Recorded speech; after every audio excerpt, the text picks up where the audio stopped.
I wanted to ask you about your famous skit, Ebony and Ivory with Eddie Murphy. I watched it again the other night. It's a classic. Could you do that skit today in today's environment with what's happening in the country? You couldn't do Ebony and Ivory today. You really couldn't. There were some words that we used that really are not offensive, but by today's standards, with the cancel culture, it would be done. The grace of working with Eddie Murphy, though, and the privilege of working with a great comic genius like that, he could say and do anything and get away with it. Like even when he was on Saturday Night Live recently, he did some things that went, wow, man, he got away with it. And as a comic, as a dinosaur from the old days, you love to see it. We're too sensitive now. You should be able to do Ebony and Ivory. You should be able to just loosen up a little bit. We're way too sensitive. But they're using it, it's going beyond the sensitivity of what could be offensive to someone. They're now using it for political purposes. They're politicizing everything we say.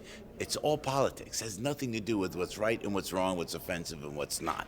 I had this conversation with my kids, If you're in school, if I may, Nick, if you're in school and you say something or text something marginally bad in school, you are vilified.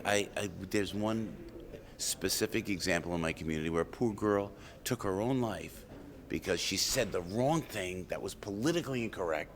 And so the school said, oh my God, you can't say that. She was so embarrassed, she took her own life. They're driving us right to the brink. It's so important that I feel like we have to fight. We're like warriors in a fight to be able just to live our lives in a natural way. We're far too sensitive. It doesn't hurt anybody. It's okay to laugh, to have fun. And you know what? If someone calls me a dago or a wop or a guinea, I'll deal with it. I don't need anybody. I don't need legislation. I don't need a representative. I don't need to start a law. I don't need to say, you just broke the law. You called me an offensive name. I could deal with it. We're way over the top, too sensitive these days. Yeah. Do you think we're better off now? Great question. Because a lot of people would say by taking these things more seriously and being more politically correct, the society as a whole is better off. Would you agree with that or no? Yeah, no, because they're rioting in the streets. There's chaos. They're tearing down statues for no reason. They're taking down Columbus statues. Do you know what kills me? They're taking down a Columbus statue. If you look at the people that these organizations admire, whether it's Maduro, whether it's Stalin, whether it's Marx, whether it's Lenin, they, believe me, those people I just mentioned are far worse than Christopher Columbus ever was. And Christopher Columbus embodies the bold, courageous, character of someone who could just really go out and explore and discover the new world. And it embodies everything great about Italian Americans. They're going to take the statue down. What good did this cancel culture do? It's a great point. When you're rioting and you're in Portland or Richmond now, and you're burning down buildings and you're burning down people's homes and businesses, someone could explain to me how that helped. When we did the revolution in 1776, there was a purpose. We had a government we wanted to put in. We had initiatives and purpose and a Declaration of Independence. What these people that hate us, that think we're too offensive, what do they have? What are they trying to build? And I say that objectively. I'm just another confused American, trying to make sense of it all. I've been on a lot of conference calls and covered a lot of events with Democrat lawmakers who say it's about equality. It's about African Americans having equality with everyone else. Do you think that's really what a lot of this is about? These protests tearing down the statues? No. I've dedicated 25 plus years of my life helping the at-risk communities in the United States. And I've walked cities that were deemed the most dangerous cities in America. I've walked the streets because I just feel there, but for the grace of God go I. Hard to believe, Nick, I was a bad kid. But, I had my parents there to straighten me out. A lot of these kids in the stressed areas don't have a father in the homes, and I would walk the streets and help out these nonprofits in the inner cities. To this day, I still do that. How, in the name of God, can you lecture me when you let the violence that goes on in these inner cities every single weekend, and it incenses me, because those of us who put our lives on the line and try to do our philanthropic good, just to be good citizens, and then we're lectured by people saying you're a racist, you have privilege.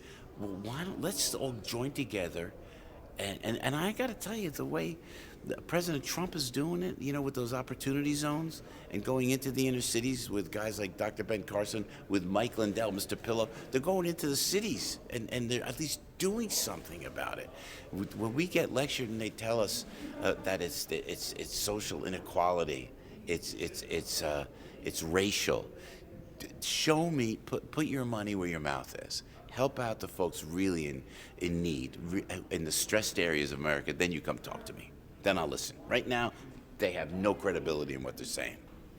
And with cancel culture, what do you make of that and the effect that that's having on entertainment and society as a whole? Is that a good thing that's going on right now? No, so the cancel culture is so funny because, Hollywood has been so politically correct. In the vein of comedy, in the vein of entertainment. I'm not offended by it, but God forbid somebody did something 20 years ago, including myself. And you look and you go, oh my God. So, Gilbert Gottfried, one of my favorite comedians, Gilbert Gottfried, great, crazy Gilbert. He's great. He's so funny.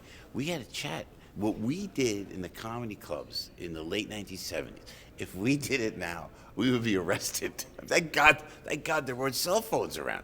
But what Richard Pryor did it, man. Eddie did it, Everybody, it's gone just too far. And so everybody's just, the cancel culture is just out of control. It's just to shut us down. It's all about this, please. And this, look, I'm an entertainer. I kind of took on this new mantra of jumping on the radio the last 6.5 years. They say you're a conservative. I'm a patriot. I'm an American. So I'm just trying to I feel like I'm one of the guys trying to save this country in my little way like that. And the cancel culture, it's all about power. It's all about Peter Navarro in person. There's the man. You got to come on my show, Peter. I love you, man. Thank you. Peter Navarro. That's probably one of the most, if not the most important guy in the Donald Trump administration. The guy is dealing it straight with us. We're talking about cancel culture, what you're saying. What to say, what not to say, who to offend. Excuse me, can somebody talk to the communists about spewing this virus upon us? You're a registered independent, I saw, but you support President Trump. So I wanted to ask you about the election. What do you think he has to do in a state like Pennsylvania? What do you think he needs to do to win again? You're a Jersey guy. You're pretty close to PA. What do you think? Yeah, well, he's right talking about fracking. It's interesting that Joe Biden goes in. By the way, can I say this on Just the News? Joe Biden I knew, I was a lifelong Blue Dog Democrat. Nice guy. A nice guy. I mean, like I said on the radio this morning, how could you fault a guy that is such a good father that he's going to get $1.5 billion from the Chinese for his kid? I mean, really, that's a dad. I wish my dad could do that I wish I could do that for my kids. Here you go, kids. Here's $1.5 billion, right? Like that. I think I'm kidding, of course, but Joe Biden's a nice guy. But if he gets in, the whole strong energy initiative that President Trump put in place here in the United States is gone. He's going to not allow fracking. He'll pull that back. You know what? Pennsylvania's doing good. New York is broke. Jersey. God forbid we should frack a little bit. If Biden's in, the president hit that yesterday. I saw that online. It was great. He's got to talk about, look, I believe in energy, and I believe in Pennsylvania like that, the Keystone State, great state. So I think he's got to stay on those, just talking how much Joe Biden will hurt industry, including the energy industry if he gets elected. And he's got to hold on to Florida. He's got to hold on to Ohio. Yeah. There are a lot of key states. Yeah, Wisconsin, yeah. And with the coronavirus, it's just changing the nature of campaigning. So yeah, I could probably say it here because you guys, I saw the hydroxychloroquine piece that John Solomon put out. I guess it was just yesterday. What you have, and I gotta be careful because people think you're a conspiracist. They think you're a quote unquote wacko or right wing wacko. It has been meticulous. This attempt to take down this president. It's been meticulous. It's scary. When you think about it, the virus gets out accidentally, so we think. But then President Xi lets it spread around the world, right? To attack us, to take us down. The Democrats don't try to stop it. They use it to take down the president. I mean, and then they don't have an initiative. What is the alternative? Could you show us an alternative? Show us something that you could do that will stop it. So and then it's one thing after another. And of course, the economy. President Xi knew, if he spewed the virus upon us, that it will kill the economy, and everything's according to plan. Yet we're still hanging on. Are you surprised we're not hearing more from the Democrats on holding China accountable for what's happened with the virus? Are you surprised by that or no? Am I surprised? No, disappointed, frustrated. We know what the enemy is. We know who the enemy is. That's why we're here at the Falkirk Center Freedom Summit. It's what it's all about. And I can't emphasize enough as I speak to you today of just an entertainer that just got sidetracked because I'm a patriot that loves this country. I should be right now with my kids on this summer day, home, working on the weekends, but everything's been taken away, and we know who did it, how it happened, why it happened. We know, yet we are attacking each other, and I'm so appalled that the progressives, or as we call them on my radio show, the regressives, don't join together with the Trump administration and try to defeat the real common enemy, which is the virus which came from China. Let's deal with that. Let's stop fighting from within. Scary that it's happening, Nick, It's disappointing. But I guess, am I surprised? No. Yeah, a lot of people on the right are saying that the reason that's not happening is because of the election. We have an election coming up, happens to be in the middle of a pandemic, but that's what's going on. Yeah, it's exactly what it's all about, politics. And I don't even know that it's politics going up against Donald Trump. It's just going against, one party goes against the next. It's like when they impeached Bill Clinton. I never understood that. I understood, okay, he lied. Okay, it was reprehensible what he did. But I never understood the big push by the Republicans to take down Bill Clinton, because he was, like him or not, he was a good president, and did good for the country despite his reprehensible behavior. They're wasting time, but what they're doing now, and they're using the virus and they're using everything else as fodder to take down this president, and that's treasonous. I'm telling you right now, it's treasonous. If you were to make a prediction, yeah, we're pretty close to the election. Yeah. Do you think President Trump will be reelected, or do you think Joe Biden will win? No, this is what I think is going to happen. And I can't, this is my instinct. I'm not a pseudo-intellectual, overeducated, clearly.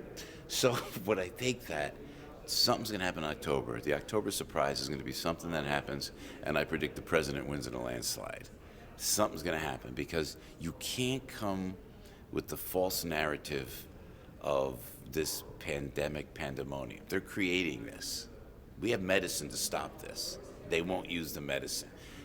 America's going to wake up and realize what they're trying to do. And by the way, can I say this too about Joe Biden? I tell you, this is a nice guy. It's not Joe Biden you're electing. People are going to see. When you go in, stay with me on this in a second, if you would. With no animus or no hate, by the way. If Joe Biden wins, he's out within the week.